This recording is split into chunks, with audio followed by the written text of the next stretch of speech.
just a quick little exercise just to see kind of like some identity in the room. So anybody that is a student currently, could you stand up? Okay. There might be some overlap in these categories. Yeah, there are. Yeah, there could be. We're aware of that. And That's okay. That's fine. So letter? Letter A. Okay, so all the students, Just remember the letter letter A. A. Your Okay. letter A. People who work for some sort of community-based organization. Again, there may be overlap. If you could stand up. Or primarily work for a community-based organization. Okay, stand up. Okay. So you guys are letter B.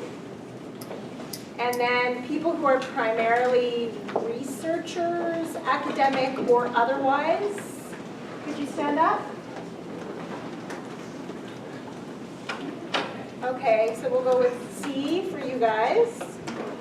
And people who, if there are people who don't feel like they fit in any of those categories or who fit in all of those categories, that's okay. We're going to have something for you to do as well. We won't categorize you because clearly you don't want to be categorized. But just we'll find something. Yeah, we have just a plan for a little bit later. We just need to get a sense of the room and who's here. Yeah. So my name is Yvonne Hanson. I'm the executive director of an organization called Chef Good Food. And this is my co-presenter, Rachel Engler-Stringer, who is a faculty member in the College of Medicine, Department of Community Health and Epidemiology at the University of Saskatchewan. Okay, so get my clicker going here. So we're gonna present from two different perspectives, but with the understanding I just put out there that we have worked together in various ways for quite a long time. So I have been a faculty member at U of S since 2009. Yep. And we've had a research relationship since about then. Well, a bit more complicated than that because Yvonne came into her position after that. But my relationship with Chef Good Food has been since I was a student. So I was actually on their board as a student representative way back in 2001 or 2002. So Right. the relationship between Chef and this person who is a researcher has been going on for a long time. And it's a bit gnarly because I came to CHEP from the Department of Community Health and Epidemiology, where I was a research manager for an organization called the SPORT, Strategy for Patient-Oriented Research. And so Rachel and I actually had offices that were directly across the hall from each other. Yeah. Yeah. So, yeah. Yes, it's complicated. There's lots of, our relationship has gone on for a very long time, and it is one that changes over time, and sometimes we're working more closely, sometimes we're not working so closely. We also happen at U of S to have an Office of Community Engagement that is based out of Station 20 West in Saskatoon. If you don't know what that is, Google it, take a look at what Station 20 West is. And Chef Good Food, that's their primary offices. Yeah. And the Community Engagement Office, the U of S Community Engagement Office is one of the places where I work. So that I work there typically 1 to 2 days a week. So we're in the same physical space, typically at least once a week. That's right. That's right. So, yeah, I know. There's a lot of bleed. It's complicated. And I think that, yesterday, so some of this premise, for those that were in the session yesterday might remember some of those details.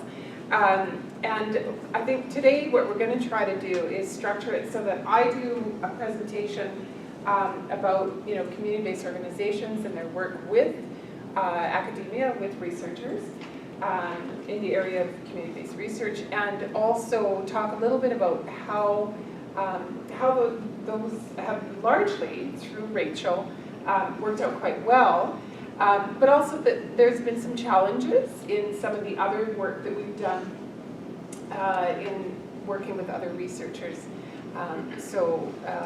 Yeah, so I'm gonna give you a little bit of a premise about what CHEP is about, because you don't really know probably. We're a CBO based in Saskatoon, and we work in the area of programs and services to improve food security in Saskatoon. So these are kind of the programs and the emphasis that we do. So everything from fresh food access, so meaning good food boxes, fresh food markets in the community, especially among places where we know that folks who are living with low income live and maybe have reduced or very little access to fresh food. Food skills, so we support the 50 community gardens that are in Saskatoon and do a lot of cooking programs, collective kitchen partnership that is in combination with the Saskatoon Health Region, now the Saskatchewan Health Authority, and the Saskatoon Community Clinic. And then we do education, research, and advocacy, and that's the part that we're going to tease out a little bit more today.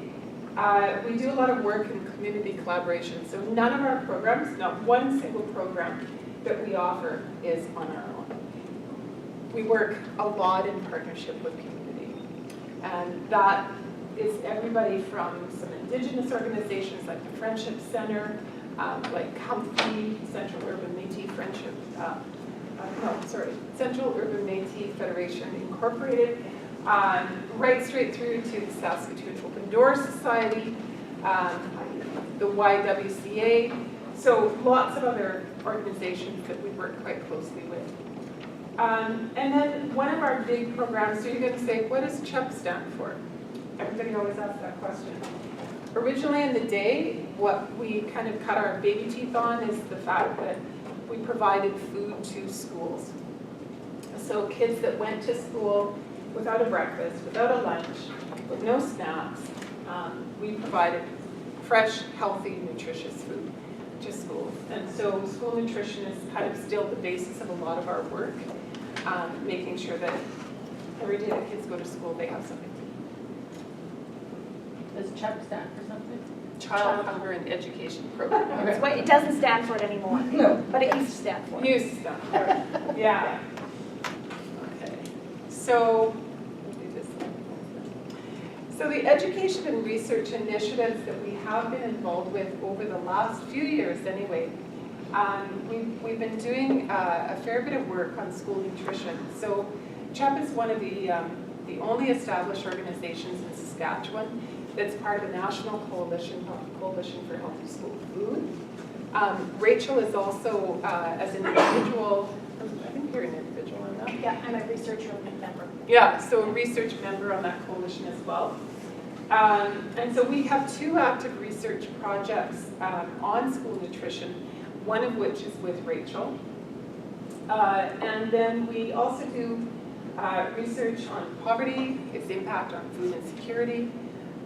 We do work looking at Indigenous food sovereignty and food systems, social enterprise, and then small-scale agriculture, so urban ag, food literacy, and what that all entails. So how we think about food, how we enact our education on nutritious food. We do work in the area of advocacy, so we're currently involved in a fairly, I would say, intense project in collaboration with the Saskatoon Poverty Reduction Partnership to build capacity within communities to understand the complexities of food security and how to take action on those within the guise of the SPRP. And then we do a lot of networking, and mostly networking having to do with our services and programs, but to a certain extent with research as well.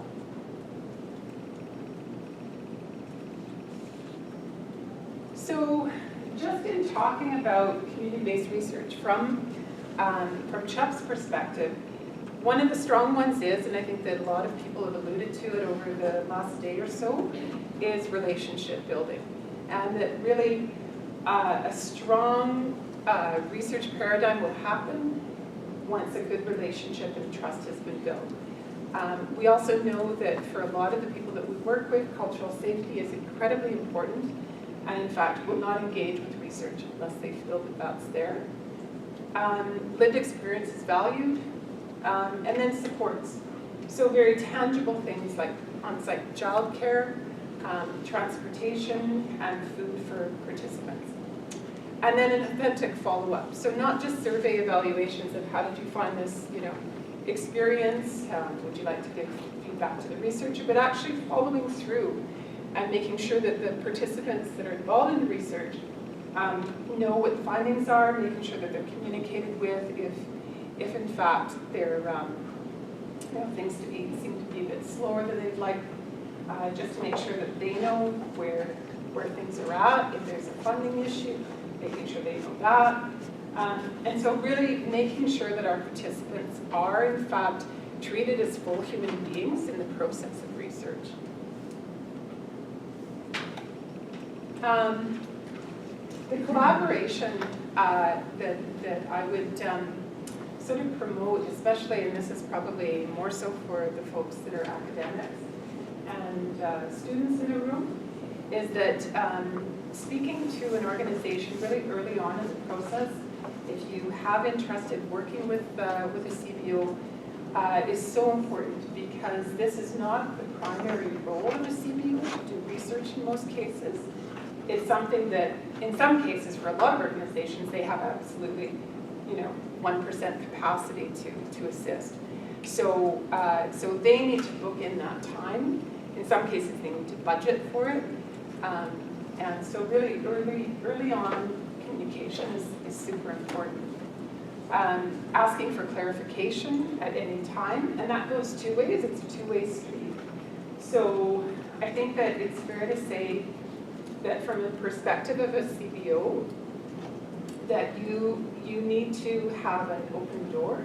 There needs to be open lines of communication that needs to happen so that a CBO can ask, okay, so where are the findings? What's the status of those findings? I mean, the data was collected 8 months ago. Where are we at now?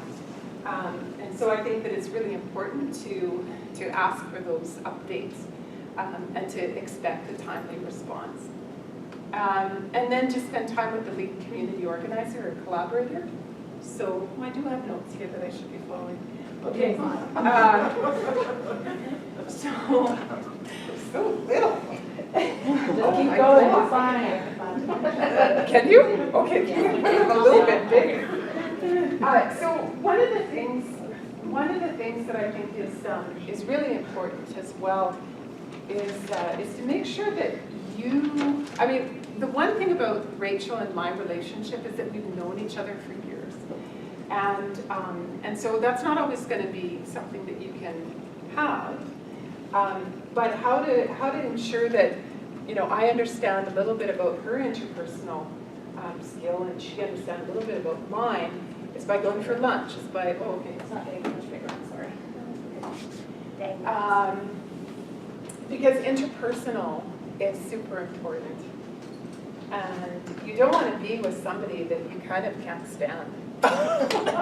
Really, honestly, it's hard as somebody who has such limited amount of time.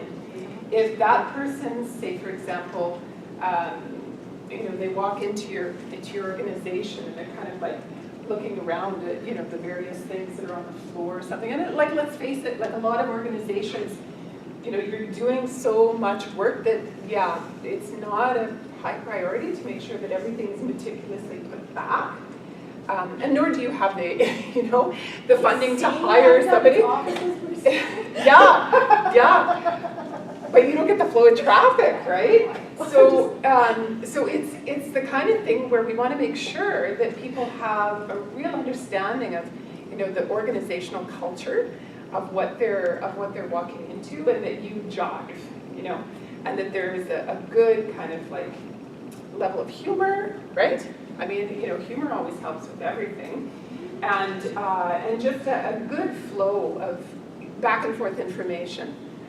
You can pick up the phone and feel comfortable about, hey, so you're pretty slow on, and that person is not highly offended. So So spend time with them. Go out for a beer, go out for coffee, lunch, whatever it takes to establish that trust in that relationship. And then acknowledge organizational hierarchies. And I put this one there only because I had an experience once where as the ED or as a CEO in some cases, as they call them now, I can't believe that some community-based organizations have CEOs, whatever. Or coordinator, program coordinator, that you at the end of the day have to defend your organization. So it's usually one head that has to defend. So if something comes out wonky in research about your organization, you have to be the front person to defend that. And if you don't know what's going on, then it's very awkward to have to defend that. And usually there's a staff person you have to take aside and say, hey, like, what happened there? But all I would say is that, again, work through the organizational chart. Who is the person that you need to talk to, whether it's the executive director, the board chair, whoever? That's the person that you initially make contact with. You can have some conversations, but work through the people that, if you're doing research, and I guess in your case, like, you have a research coordinator, right? That's you? Yeah. Yeah, so they might work through you. Find out, though, who that individual is that opens the gate. I still don't have final say though. Okay. So just to add to what she's saying, Yeah. people will come to me within All Nations Hope Network because I'm often out because Margaret, my CEO, Right. is too busy to do some of these meetings. And so, like, assuming the best of intentions, which you're getting to, I think is really important. And then assuming the best of intentions of all the staff. So even though you might have a conversation with a staff member who thinks your idea is great and it's going to solve the world and they're super excited, that person doesn't have final say because of all the things that Yvonne's mentioning. And it comes down to organizational liability. Like, at the end of the day, executive directors and CEOs carry the burden of liability for the organization. So just discuss with people in the organization about what they might need. That's a good conversation, but the actual going forward doing anything, that is upper level decision. Yeah, I can advocate all I want for a particular project, but if the timing's wrong, we have too much other stuff, whatever, then it's just no. Even though we think it's a good idea, which is the other thing about assuming the best of intentions, is that it's timing, not time sometimes in community, and your time might be right now for your project and your idea, but that organizations have many moving parts. Many. And research is a sideshow most of the time. Yeah. Literally. Take that how you want. Take that how you want. But it's side to the work. It's not usually part of the mandate of community-based organizations to support or lead research. Yeah. So. Well, okay, so she just covered that. Sorry. Over. The next one's the most important I'll pay you later. Okay. The next one's the most important one. Yeah, bring trees. Yeah. Exactly. It's nice to have trees. Yeah. It's nice to be appreciated. It's nice to have that little card to say thank you very much for being part of this research. I mean, some acknowledgement that there's individuals and there's people involved is super important. And all I would say about the organizational hierarchy, again, just to kind of underscore that piece, is that you're right. Like, side conversations and, an idea, maybe you run into somebody at a conference who's another staff person or whatever, for sure. But follow the protocol, because there is distinct protocol within an organization. And then all I would like to sort of finish up with this slide is that, and I said it yesterday, is that when you're working with a CBO, it's nothing about us without us. So it's very, very important to acknowledge the people that you're directly receiving information from and stories from and gathering, into your collection of work, because it is so disrespectful to not acknowledge people and doing it in a very, very effective way. Okay.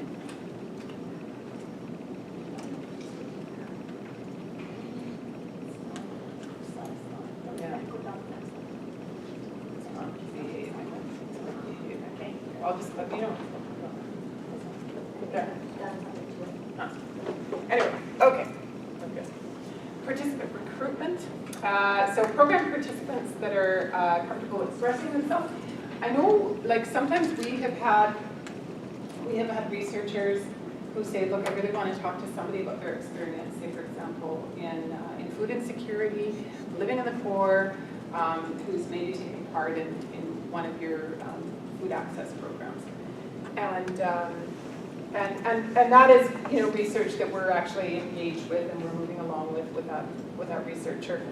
But I think that you, as an organization, I like the term that Michelle actually spoke about earlier, as you're a bit of a broker. You're a bit of a broker oftentimes between, you know, the community and the sort of willing participants you would find as a CBO. So finding people that are comfortable expressing themselves, I think will, because I think there's oftentimes too something about participants when they're uncomfortable speaking in a group of people, if you're doing a focus group or one-on-one interviews, that will be a bit of a frustrating thing for you. It'll be intimidating for them, and again, unless you have the time and you know really can tease out the research for a longer period of time to develop a relationship of some sort, or trusting, you know, with that person, and so I think that it's in some ways a good policy on the part of the CBO to screen people and say, hey, this person I think is probably a good fit for what you're trying to do. And then again, that comes back to the CBO and how good you are at judging somebody's ability to do that, and also how good you are in developing relationships with your community stakeholders of who your programs and services are intended to, you know, support. So, so there's a lot at stake, I think, on the part of a CBO to develop relationships not only with other CBOs but with community folks who use your services. And a good CBO will know people. You will know who your users of your services are. You will know them by name. You will know them because you can develop a relationship. They are comfortable coming into your workspace. And that is a trusting relationship that you have between the community members and your CBO. Work with organizational partners and community. I think that again, that's one of those things where it's a relationship. It's all relational, okay? So it's you know, how well you know your other partners in your community, and you can recommend that the researcher might want to, you know, contact so and so at that other organization. Those things are important. I think we've had, you know, kind of contact about that sort of stuff over time. And then provide incentive for participation. Again, all of that stuff around logistics. Oftentimes people, I think, are quite willing to participate in some research if A, they haven't been burned before, and that has happened for a bit. But if they haven't been burned before and they feel that, you know, there's something to be gained by the research, they might have interest in helping you out. But you have to assist. You have to assist with things like logistical supports of transportation, provide them with food, if there's an honorary, that kind of stuff. Can I just add to that? Sure. I would encourage people to be like as generous and like robustly relational at the outset, because if you come in and you do a couple interviews and the people that you interview have a poor experience of you, that message will travel like wildfire. Oh yeah. Yeah. So you need to conduct yourself authentically at the outset and not wait and see how authentic you have to be. Like just intention. And you know, it's and again, it comes down to you know, be yourself. Mm-hmm. Just be yourself.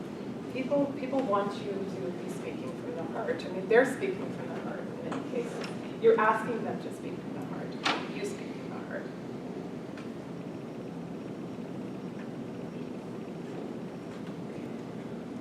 Oh, wait.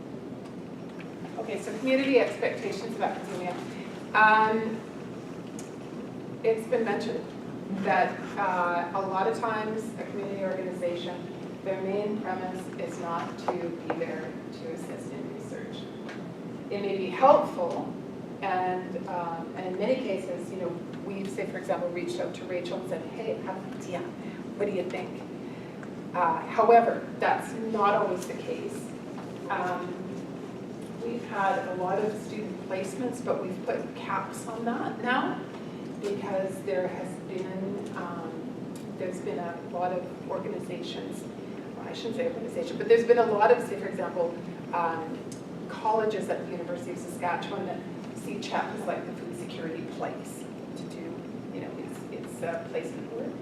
And there's only so many kind of students that we can logistically support. And I don't like having students who feel that they're like, who do I ask? Everybody looks so busy. I'm, you know, afraid to ask questions of anybody. So I want that student to have a really positive experience as well when they come to us.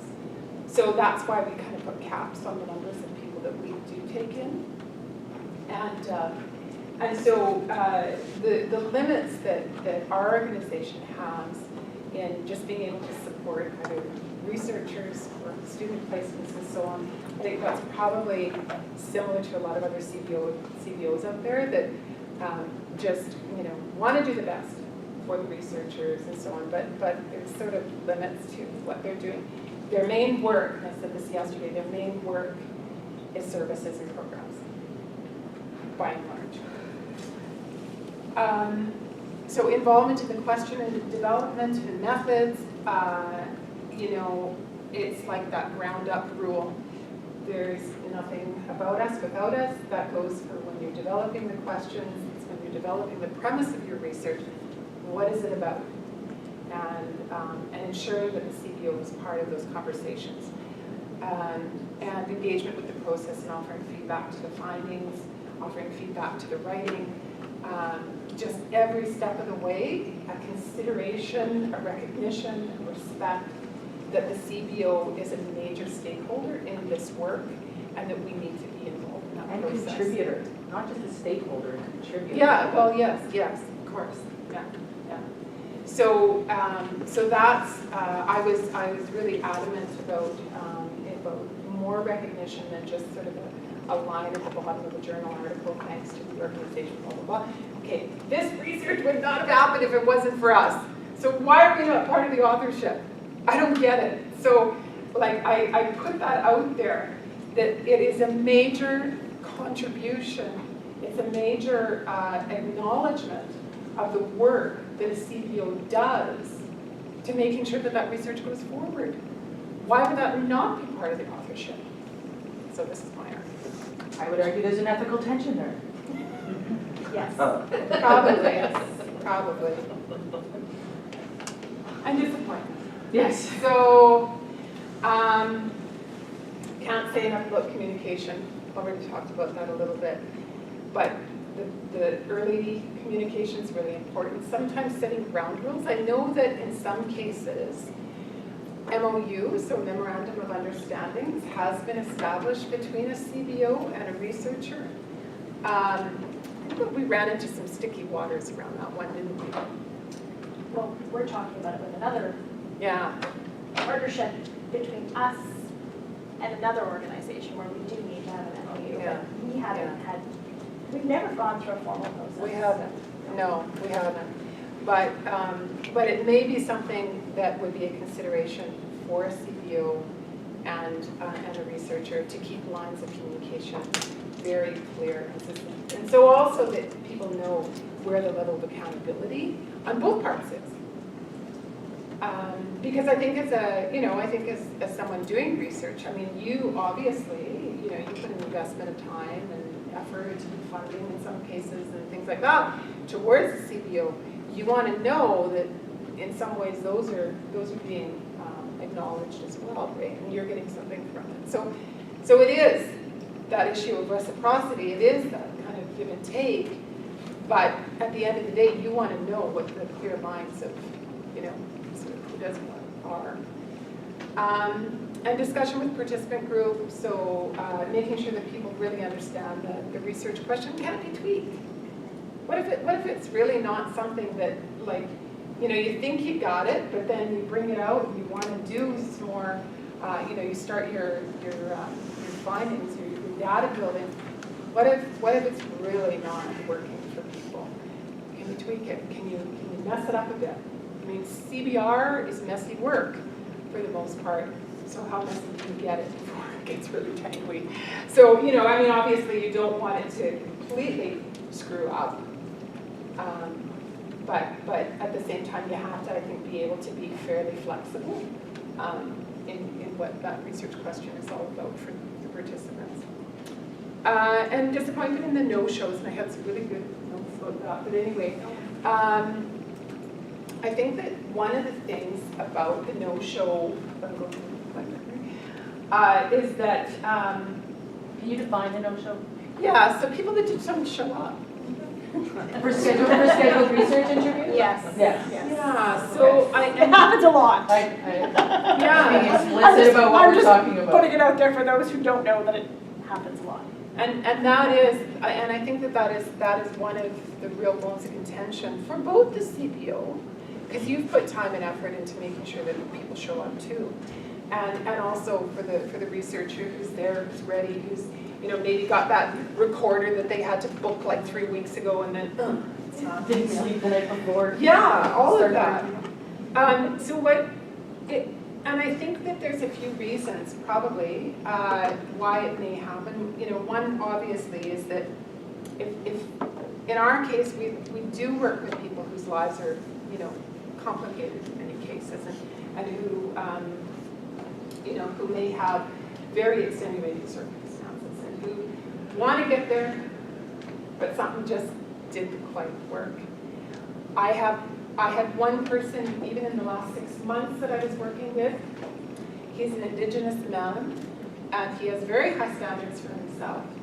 And if he was going to be 5 minutes late, he would not show up, because he doesn't want to be that Indian that doesn't show up on time.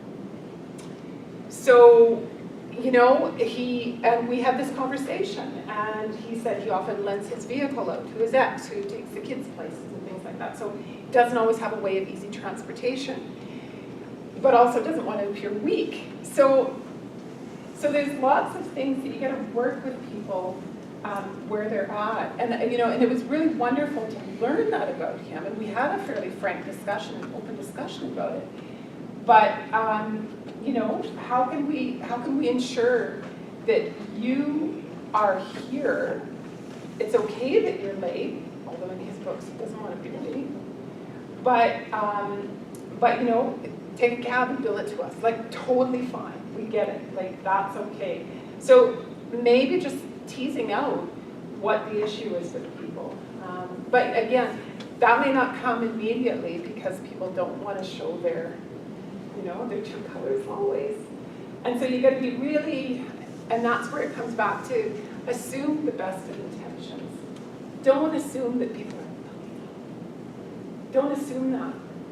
People have lives, and that in many cases are rather complicated and have a lot in them. So just assume that they wanted to get there, but something was just in the way, you know.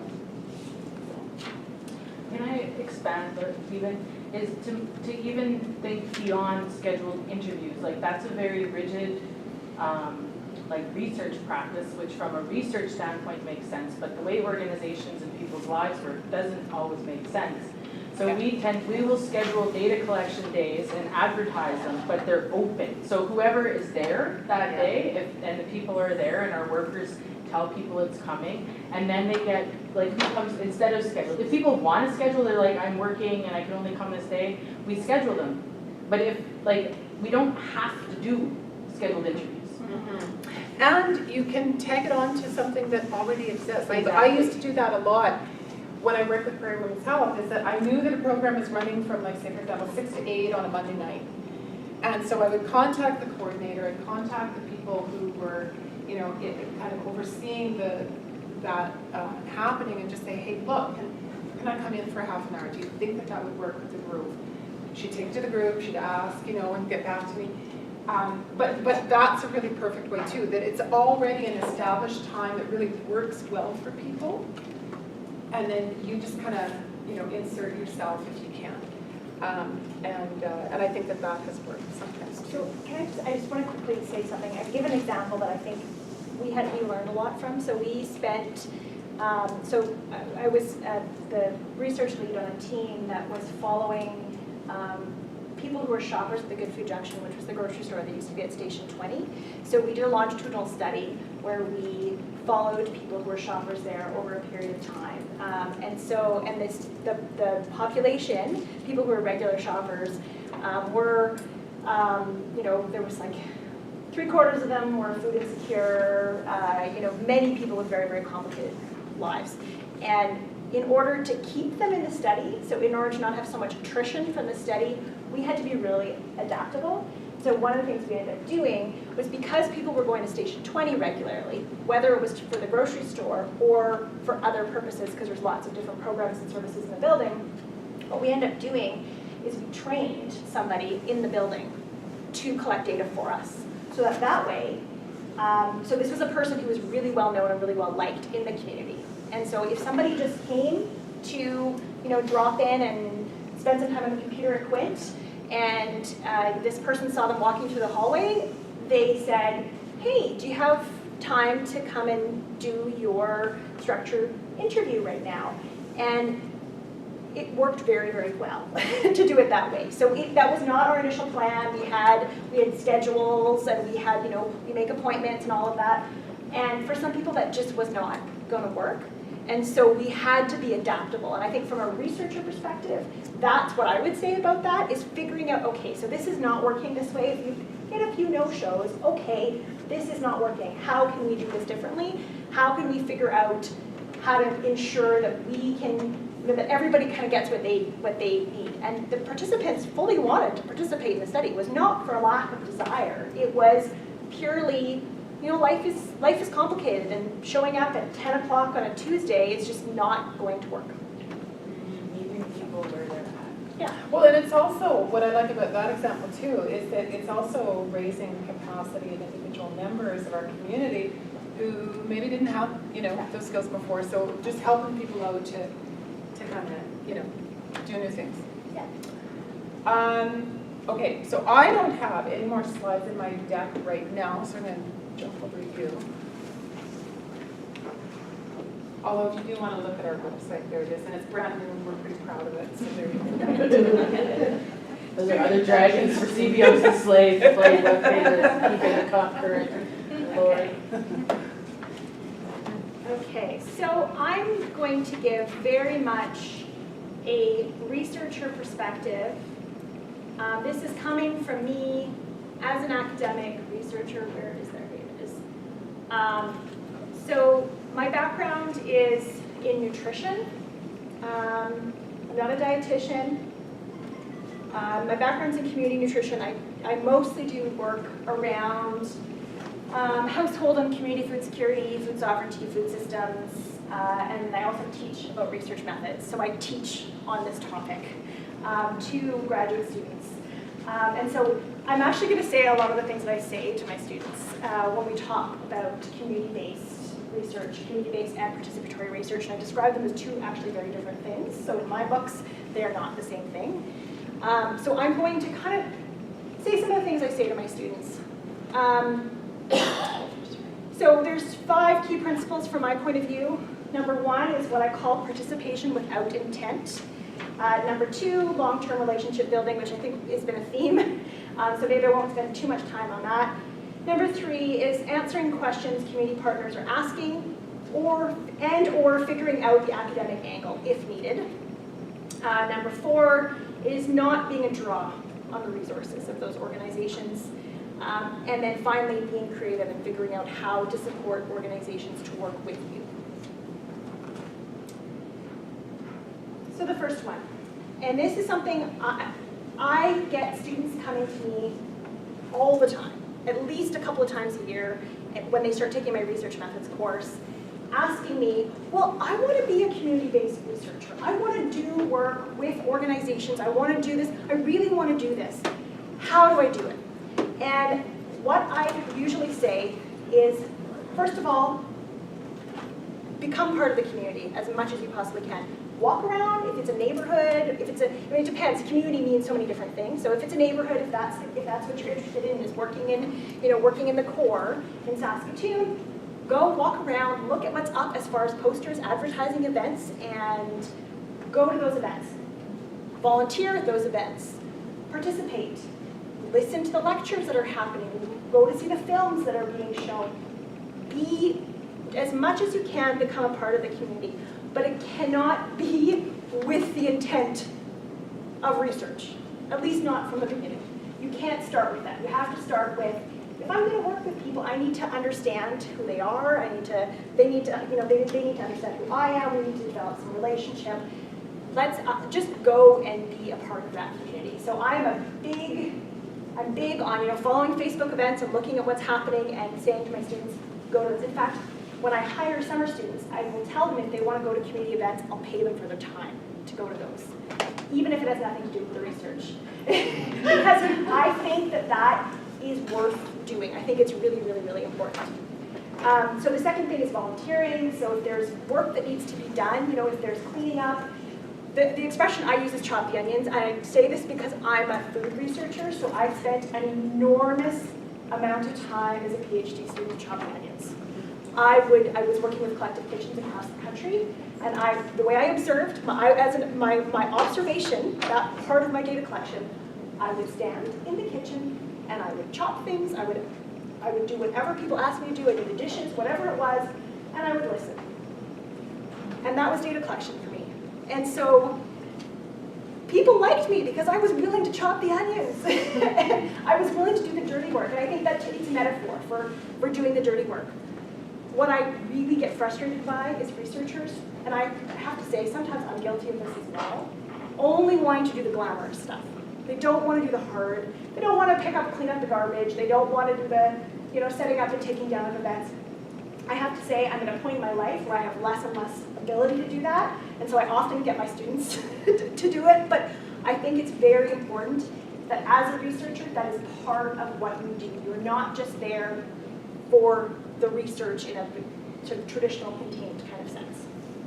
Well, and because in community organizations, that work belongs to everybody. There isn't hierarchy. That's all. When students come to All Nations Hope, like just to practicum students, I'll talk to them about cleaning the bathroom and how that is actually one of the most important jobs in the organization. And one of the ways that we treat our people with dignity is by making sure the bathroom's clean for them. And so it's not above anybody to clean the bathroom. It's actually an honor to be asked to clean the bathroom. Yeah, making the coffee, cleaning up, all of it. Yeah. It's part of that role. And to sort of omit that as being a part of it is a mistake, in my opinion. So in terms of the long-term relationship building, I think that point has kind of been made a lot of times, so I won't really say a whole heck of a lot. I think the key from my perspective is to make myself available. The way that I do that, again, when I started as an assistant professor, when I started as a faculty member, I had more time to be able to have the longer term, lots of conversations, lots of meetings. I had more time for that. I have less time for that now. A lot more of my job ends up being, I get the research dollars and I find really great people to carry all of this out. And I'd be more than willing to be challenged on the problems with that. I don't think it's a perfect situation, but it is part of the culture of academia as you kind of move further along your career, depending on the kind of discipline you're in and so on. But I still maintain those relationships as much as I possibly can on an ongoing basis. The way I do that is I make myself available. So if somebody calls me or bumps into me and has a question or has an idea and they want to talk about it, I don't say no. I don't say I'm too busy. I mean, unless there's a crisis going on, I stop and I listen and we talk. And so I have lots of phone calls. I work a lot with practitioners, a lot with healthcare practitioners, especially people in public health, nutrition, health promotion, et cetera. I spend a lot of time on the phone talking about the challenges that they're encountering and some potential research that they think could help them get through those challenges. So I make myself available, and I think that is really, really critical. Okay, so this one is a bit hard to explain how. So I get approached because of my availability, because I make myself available, because I have these relationships. I get approached very regularly by people, especially practitioners, but people who are, executive directors of organizations, but people who are in positions where they're sort of, they can observe kind of what's happening in the real world versus, my world sometimes. And they come to me and they have questions. And they have problems that they're encountering, there's data that they're missing, there's things that they want to know and they don't know it, or they have a new intervention, and they want to evaluate that intervention, those kinds of things.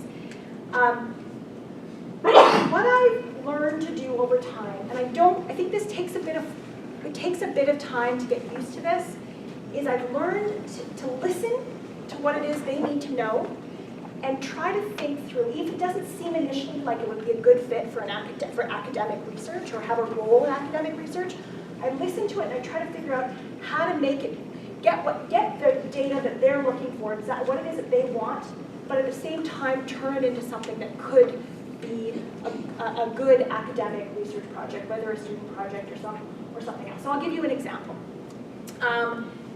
I had a student, I was approached by the Health and Other Health Baby program, which is a primary health program within the former Saskatoon Health region. I'm sure it exists here in Regina. It's basically prenatal supports of various different sorts for what are described as high-risk pregnant women. And they came, the person who was directing that program came to me because they had started working with CHEP, and they were offering food vouchers as part of their program. And they wanted to evaluate that. They'd never done that before. They offered prenatal vitamins and classes and milk coupons, but never actual vegetables and fruit. And so they wanted to evaluate that. And I thought, well, it's interesting, and they want to know what would happen if there would be any changes for the people who are receiving those. And so they brought this to me. I thought it through. What I did is I said, okay, it'll take me a bit of time to figure this out, but I'll see if I can find a student potentially who's got an interest in this who could turn it into a master's thesis project. And so what we did was I had a couple of students incoming that fall, and I talked through what were the things that were kind of going on. There were a few others that were from different places where I've been, same kind of questions that have come to me, and I kind of presented them out. And one student said, oh, yes, this is perfect for me. My background is in prevention, health promotion. This is a great fit. I have lots of work with pregnant women and so on. This is perfect. And so she went. She went back to Health and Other Health Baby. Said, this is a student, but we need to turn it into something a little bit bigger to make it a thesis project. So how about we add some? It turns out there's actually very, very little research out there on the diets of marginalized pregnant women. Very little data out there. Most of the data we have on pregnancy is of women who are, quote, mainstream, white people who look like me. And so that would be also a useful contribution to literature. So why don't we do both of those things at the same time?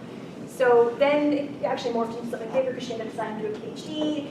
And then she's now written this beautiful critique of support programs in pregnancy and the way that they're framed, so it turned into this much bigger project. But this is a story to say, I pretty much guarantee you that if someone came to me with a problem, a research problem from a community organization, together we could figure out how to make it both answer their questions and more traditional academic questions. You can do it. I'm convinced you can do it with virtually any problem. Okay. This one I think is super important, and we are so bad at it as researchers, as academic researchers. Organizations do not have the time and dollars to put towards our research, and to expect them to do that is disrespectful.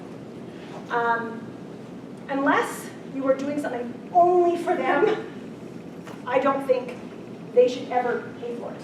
It should be paid for by the researcher in some way. Sometimes it's hard to do, sometimes it's easier to do, but there are ways to do it. So you can provide labor, if dollars are not a possibility, you can provide labor to the organization, and there's various ways of doing that.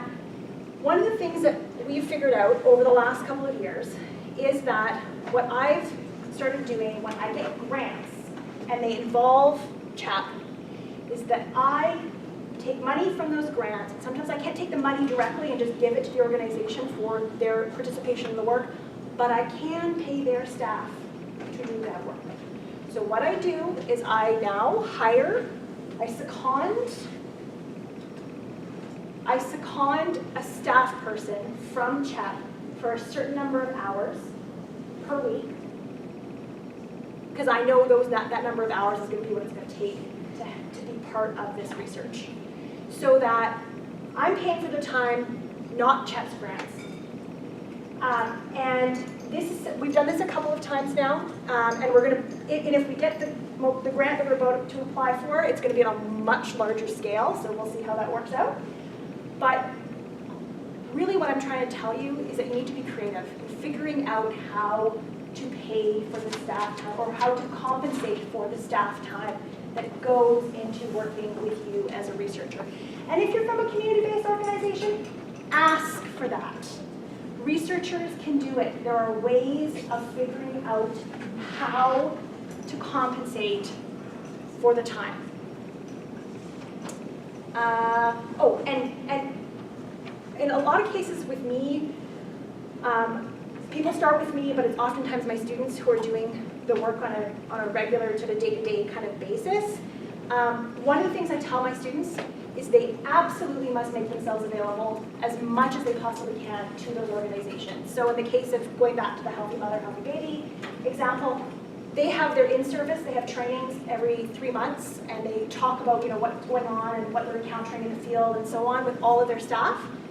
She goes to those meetings, she presents any interim data she has, she meets with them, she answers any questions they might have, and so on. So it's a constant, regular sharing. Even if it's interim, I often share data with CHEP and other partners at Station 20 before it's finished being analyzed, just because they need to know at that moment in time. I always put caveats on it, but I share on it. Whenever they ask me to share, I share, basically. This is just, if you're interested, it's just an academic article kind of on these topics that I was a part of. So this was written by a whole bunch of people who are all connected to the Community Engagement Office, the University of Saskatchewan Community Engagement Office at Station 20. And it's got a lot of this, it's where I put my chop the onions expression. It's like, chop the onions, that's the. So it's useful for those of you, especially for students who are trying to learn how to do this. What year? 2017, yeah.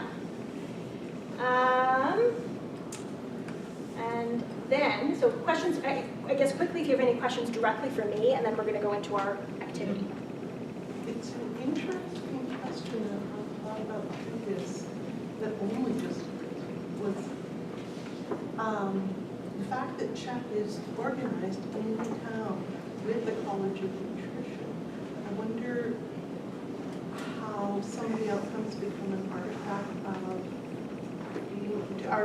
you become a more, I'm assuming you become a more frequent and broader subject of research on its awkward language to use, but and how much the outcomes, research outcomes become an artifact of that. I don't know.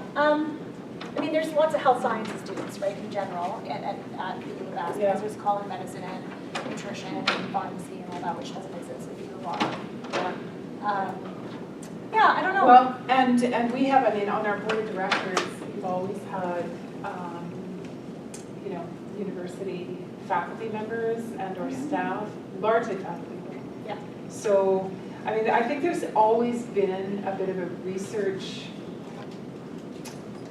bent to the organization. I came from research, so I like it. I like it. I actually think that it improves and it keeps us in check as an organization, kind of where we need to be. For me, that's an important piece of doing good work. But I do think that the organization probably has a number of people feeding into it simultaneously that kind of create this. So there was a nutrition faculty who has been on the board of Chatham Yeah. for a very, very, very long time.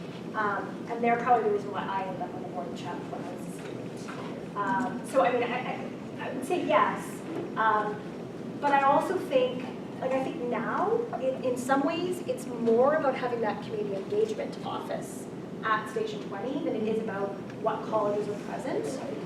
In that, there's researchers and there's students and there's all kinds of things that are hosted in the building. And as a result, there's more of that like regular sort of contact, which I think builds relationships and some trust, and seeing people's faces regularly, you're sort of a little more willing to talk to them. And I think I'm guessing it would give you some process experience. Yeah. Yes. And I think as a CBO, I think if I didn't have that office and if I didn't see the kind of like stream of people, or there's always a little bit of a critical mass of folks that are in the building doing either as researchers or student-led experiences. So the plunge, and those who are in social sciences or health sciences might know about the plunge. So it's where health sciences students go into the core neighborhoods, and I think they do this in Regina too, if I'm not mistaken. Just do the med school. Where you do a walk around the neighborhood to be familiar with organizations and kind of just pick up the feel in some ways of what the organization, and then organizations present to those students about what they do, sometimes pose questions back to the students and get the students to respond. And so it creates a bit of a relationship, loosely I'd say, but creates a bit of a relationship so that at least the students are somewhat familiar with what services and things are going on in the core. But yeah, like I think if we didn't have that sort of level of involvement as a CBO where you're like in the trenches, doing programs and services, like, I'm not sure that research would happen as often maybe as it does with our organization. The regular contact is really important. Yeah. I just wanted to go back to the authorship question. So how do you manage that with privacy and ethics, protecting people's privacy and confidentiality and still giving credit where credit is due? Yeah. Yeah. I don't know. It's not easy. I mean, I think so. I'll be honest. In most cases, actually, that previous article was an exception. But in most cases, the work that I've published is not necessarily the same as the work that we would have co-authorship in. Like, so there's more like reports and things that are actually useful to the organization. So because my work is, so this will come back to something that I probably should have said at the beginning, and I believe, and this is what I teach at least, that there's a big difference between community-based research and participatory research. To me, they are not the same thing. Community-based research is a hugely all-encompassing term in my mind.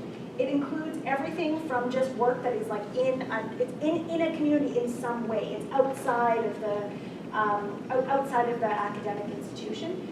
And there's a lot of range as to what that could look like. Whereas participatory research, we're talking about questions that are co-designed, where the communities, in whatever way you're defining that, are part of the design, the conduct, the analysis, the dissemination of the research. And so I think for me, it really depends on where, because my research falls on it's a spectrum, and it depends on the project. So I've done fully participatory research where participants were co-authors on studies. I've also done research where we just acknowledge the organization that had some role in that. There's a lot of range, but I think the point is negotiating it from the beginning, having that be part of the whole process. So to be like upfront and honest about that. And it's not necessarily an easy conversation to have.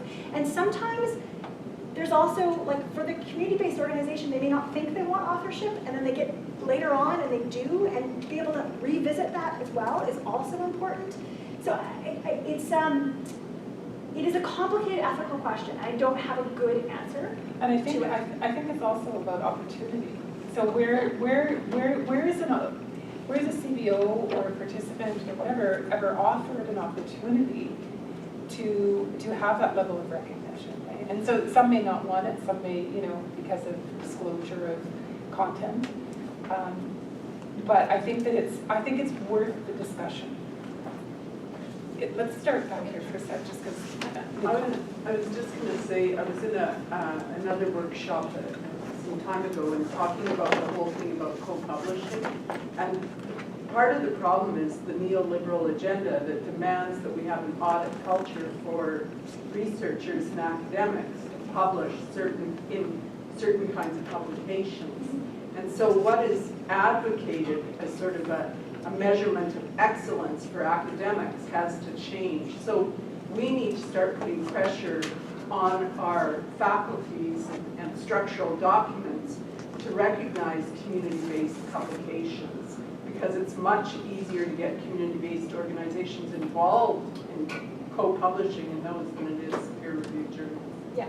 So it's a bigger structural. It's a very complicated question, and I think it is important that we are open and honest in our conversations. I think that's the most important thing at this stage. In that we figure those things out. We communicate well on that front. So I'll just something from my perspective to sort of say, I am actually terrible at process. That's not my strength. As a person, I am an incredibly goal-oriented person. That's my nature. So this is not easy for me. This is actually very challenging, and I won't use the language that I would normally use, but you can guess what language I use. I mess it up a lot. So this is not something that I, by any stretch, feel I'm an expert on. I make a lot of mistakes. And I think the key here is that there's enough of a relationship to be able to call each other on those mistakes. So I hope that when I work with practitioners or communities or whoever it is, if I've not done what I said I would do, that I get called on that. And that's okay. So I just, it's not like, some people are really good at process, some people are really good at outcome. I'm an outcome person. It's just who I am. And sometimes I think that I'm not actually the best suited to doing this kind of research because it requires really good process skills. But I also surround myself with people who are really, really good at process. And they Yes. I just want to speak to the ethical question about privacy and confidentiality, because that's legit. Yeah. And even as you were talking about recruiting internally in the organization, some people would argue that could potentially at least breach their confidentiality in terms of who is participating. But I also think that when you're working at, so one thing I want to say that also in terms of participatory research, communities can participate at the level they want to participate. It doesn't mean that they have to be there. They might not want anything to do with your data analysis, and that is okay. The thing is, you give them the option, right? That's the practical part. But in terms of the ethics piece, privacy and confidentiality isn't actually a requirement. You just have to write your ethics in a way that talks about how you're going to allow participants to be as out as they want in the research, right? You have to plan it. As I say, it's not harder to do ethical research, you just really have to plan it. So you have to think it through and articulate how you're going to handle that. Because, there is a lot of power in research, and community champions who really take up and get involved. This might be the most important thing they think that they've ever done in their life, and to have no name attached to it or not, what's the ethical issue in that? And so to just be really thoughtful and work with your community agency to figure out what is going to work and what is respectful. And as much as we think we need to appease the REB, they don't know either. They just need you to know and articulate it in a way that they can get behind and support and that they see as fitting policy. So you really need to meet the community ethic, and the REB should fall in line even though they might have questions. Does that make sense? You don't write it for the REB, you have to write it for the participants and for the community. So No, It's that's something that, that's a because it's really a good point. conversation we have Yeah. too all the time, Yeah. like it's a tension, it's a Yeah, tension. absolutely. And we are gatekeepers at the community into people's Yeah. lives, so. So, just so we have some time to do the activity that we have planned. We don't want, it's not a lot of time, we just want to not be the only ones talking in this room. So what we'd like to do is we have a couple of questions. And remember the ABCs and the Ds, the no categories? What we'd like you to do is we would like you to, we're going to kind of create spaces in this room. So 2 points related to any of these 3 research questions. 2 points that I want to make.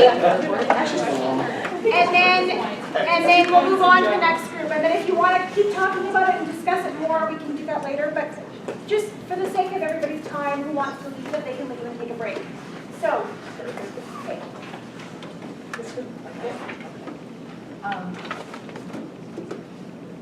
Well, I guess we could summarize a lot in saying one of the biggest challenges faced is being able to work cohesively. And in some ways that can be overcome is being flexible, understanding the other person's needs in it, having a pre-existing relationship, and building that document to outline the specifics.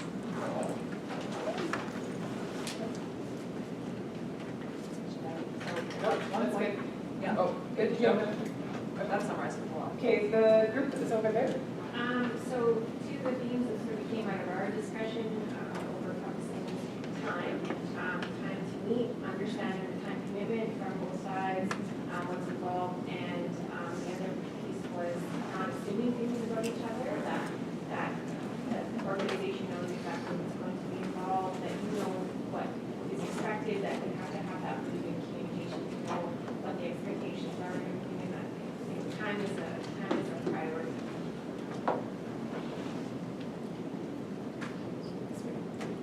Well, that's interesting because those were 2 of our big points.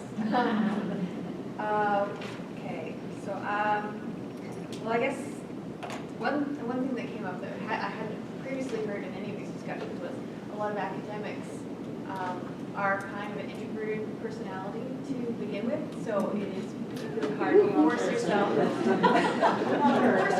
beginning to just go out there, join the community, and we also discussed a bit about you're not just a student when you're joining these communities. There's a power dynamic that you may not be aware of because you think of yourself as just a student. And then something that Victoria first brought up is, she also brought it up, is these assumption things. It can the researcher may come in with biases, assumptions, a hypothesis, shall we say, about how things are going to be, and hasn't really done the prior conversations, prior planning, prior relationship building to actually have any basis for that assumption. They just end up stereotyping people. Okay, the group back there. Yeah, we started our conversation off talking about personal skills and the importance of personal skills of developing that relationship, and then not just kind of dropping in and out on the research, but maintaining that throughout, respecting the timeline and establishing the timeline and ground rules right from the get-go so that that is outlined and the expectations are in place so that it prevents any kind of fallouts or just or problems from arising. And then one question that just was kind of brought up at the very end of our discussion was kind of the fear, addressing the fear that may be held by all parties, so by the students because they don't necessarily know how to approach this, by the academics because maybe it's their first time engaging in this type of research and they're trying to establish their role, and then also by the community-based organization. So hesitations around how do I maintain this relationship while managing everything else that we have on our plate and to make sure that it's going to be meaningful and respect our clients, things like that. So I think that was kind of something interesting that hasn't really been discussed yet, but the fear that all parties have. Yeah. One of the challenges that was first talked about was how to follow up with community members that you want to validate what you've collected, validate that data, and if you're working with marginalised community that you might not be able to track down everybody who's been involved, and then there was a creative workaround to how you might connect and still try to work towards getting that information, which I thought, showed the intention to try to connect and to do everything you can, not just throw your hands up that it was just too hard. And then for big mistakes, being like community organisations being promised that they'll front the funds and that they'll be repaid, and then at the end of the day, budget's being spent, and that it's just, like the lack of perhaps experience working with budgets and how you would financially inconvenience an organisation that you work with seems dreadful. So I think just one comment, because you made me think of something, is that I think that we underestimate perhaps underestimate, maybe we don't, maybe a lot of people in this room actually appreciate the actual depth of this research and the importance of this research in affecting not just ourselves as researchers, but the multiple players that are involved with it. So, and that level of accountability that we have as we engage with this type of research on the community. So that's my parting word. Maybe not. I feel like I've probably said enough. I always feel like I talk too much in front of any audience.